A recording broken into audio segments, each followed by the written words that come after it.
Hey guys, this is Undercover Dudes all the way from Down Under, and today we're going to be looking at the top 10 free-to-play Steam games of 2018 and 2019.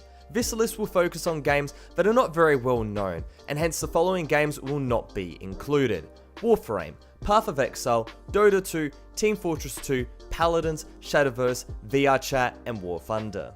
For reference, many of those games are better than the ones I'm going to be talking about today. It's just going over them would be redundant given how popular these titles are. However, if you haven't played Warframe, Path of Exile, and Dota 2, then I highly suggest to, as these games are by far the best free-to-play Steam games that are out right now. But with all of that said, let's go and get into the top 10 list. And if I missed out any games that you guys think should be on this list, tell me in the comment section below. Dreadnought is a futuristic space battle game, similar to World of Warships but in the sky, with the player taking control of a massive spacecraft with a variety of weapons and abilities. There are many ships that you can choose from, each with drawbacks and advantages in categories such as speed and size. Combat is epic, with positioning and target selection being key, along with the ability to allocate power on the fly to weapons, shields, and engines. Be wary that, like many games in this genre, the grind is painful and pay to win exist. However, for a quick 10-minute match, Dreadnought holds up pretty well. Fallout Shelter on the surface is simple: build and manage your own vault as the leader and coordinator. Gameplay revolves around keeping the citizens of the vault very happy by providing power, food, and water. You can rescue dwellers from the wasteland and assign them to different sections of the vault according to the stats, and while this isn't a completely fully fledged title like some of the other games on this list, Fallout Shelter is the perfect distraction during a match queue or if you want to go and kill some time.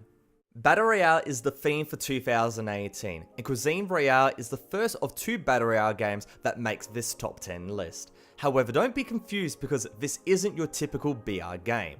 Originally starting as just an April Fool's joke, Cuisine Royale has turned into a completely fully fledged title that holds up quite well. Movement and combat is functional, while performance is smooth and really playable. However, the main draw to this game is around the looting, where instead of picking up armor, you pick up kitchen utensils, like pans and colanders, and to go and round it out, there is a decent variety of weaponry as well. Overall, Cuisine Royale is a bit of a meme. It's a bit of a meme take on the Battle Royale genre, but it's a fun one at that, and fantastic for a quick match with your friends. While SMITE isn't a new game by any stretch of the word, as it was released on Steam in 2015, it's a game I haven't mentioned much on this channel, and it generally flies under the radar. The easiest way to explain SMITE is that it's a third-person MOBA, i.e. something like League of Legends or Dota 2, but from the third-person perspective. In reality, this is a crude definition, as SMITE is actually much more than this, with an emphasis put on precise movement and accurately landing attacks. With tons of characters or players, a dedicated fanbase, and a substantial esports scene, SMITE is a MOBA worth playing if the more mainstream titles aren't cut out for you. Combat Arms was one of the most popular free-to-play first-person shooters back in the day, before its fall from grace. The Reloaded update in 2017 attempted to revive the game, however only now in 2018 has the update come into its own, bringing back a taste of the old school gameplay we once loved. Weapon balance has been reworked, evening out the playing field, along with a large portion of the weapon base being completely free and not requiring any in-game or real-life currency. While not completely its former self, Combat Arms Reloaded is a very big step in the right direction. The gameplay was never an issue and it's retained throughout this update. Fast, fun, and chaotic with a ton of maps and a ton of modes. So overall, Combat Arms Reloaded is definitely a first-person shooter worth trying for old and new fans. World of Tanks, World of Warplanes, and now World of Warships. The wargaming roster is expansive, and the latest addition to this series is just as impressive as the others. Focusing on massive team-based PvP naval combat, World of Warships follows the familiar trend of shoot, destroy, and unlock, with there being over 200 vessels to try out. The gameplay, graphics, and sound are astounding, and shows why wargaming is the best at making these type of games. However, be warned, the grind to unlock vessels and tiers is quite painful, especially as a free-to-play user, and payment is almost like required at some point in order to go and progress. Despite this shortfall, World of Warships is a fantastic game and worth trying out for fans of the genre. Quake Champions is the latest iteration to the Quake series, with the biggest change being the addition of champions. While similar in concept to heroes from Overwatch, the characters in Quake Champions affect the gameplay to less of an extent, with a moderate cooldown ability breaking up the gameplay. With that said though, the majority of the focus is towards the classic Quake combat and movement, which admittedly has been changed a bit for Quake Champions, but still retains the DNA of titles such as Quake Live and Quake 3, along with an abundance of modes and classic maps. Overall, Quake Champions is a very solid free-to-play title and a definite download for you old school Quake fans. Anyone that has played an Asian free-to-play first-person shooter will instantly recognize the movement and gun mechanics of Black Squad, as it's quite similar to games like Crossfire and more noticeably CSGO. This means that skill is the determining factor, with one-shot, one-kill headshots and lethal one-shot snipers being the standard. Compared to when I last checked this game out last year, the amount of modes and maps have exploded, with there being a larger variety of ways to experience Black Squad. Of particular significance is the inclusion of clan battles and a ranked mode, which is perfectly fair with a lack of pay to win as the only monetization is through skins. Overall, Black Squad has earned its place as the most popular free-to-play first-person shooter on Steam, and for good reason. The game is solid, fun, and has a very high skill cap, perfect for casual TDM and hardcore players. MapleStory. I remember playing the original many years ago, the massively popular side-scrolling MMO with a hardcore and dedicated fanbase. But as Nexon does, the game started to slide, and it fell off considerably, but that's where MapleStory 2 comes in. A 3D reimagining of sorts, MapleStory 2 brings simple but entertaining gameplay into a vibrant world with a variety of classes to choose from. The graphics are cute and fun, with it being reasonably easy to run this game on most PCs, and for the most part the gameplay experience is polished with a lack of glitches or bugs. Added in a variety of servers and a non-pay-to-win model, MapleStory 2 is perfect for casual and hardcore MMO fans. And now we have the honourable list, and this is where I get a little bit sad, because the first one on our list is Dirty Bomb, and this is a game that I've loved for such a long time, but simply I just can't recommend the game anymore.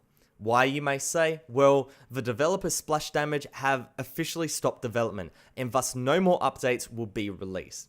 This is really sad given how good the base gameplay of Dirty Bomb is. It's just a string of terrible decisions by the developers have ruined any chance of this game becoming great again.